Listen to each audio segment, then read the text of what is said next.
Arrests on the streets of Madagascar. At least 22 killed in anti-government protests, according to the UN. And 100 reported injured in clashes with security forces, all figures disputed by the country's government. Gen Z accused those in power of failing to manage basic resources, blaming it for the economy and widespread poverty. And now, after weeks of protests, thousands, many of them students, gathered, calling for the president to step down, this time joined by part of the military. President Retsuel was supposed to address the nation yesterday. Instead, he'd fled for his life. Reuters reporting he'd been flown out of the capital on a French military aircraft. It's not known where he is, but he put this on a Facebook live stream.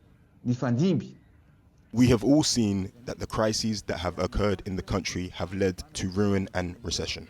There have been real plans since the 25th of September for a coup and assassination attempt against me.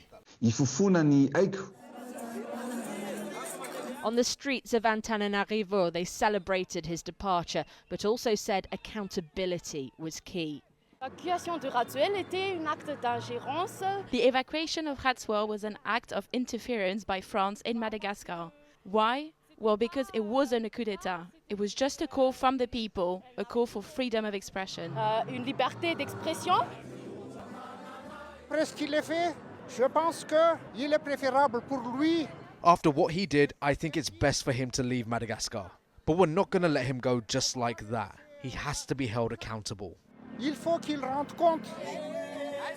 Retsuel formed a political party back in 2007, presenting a campaign for youth-led politics after violent anti-government protests.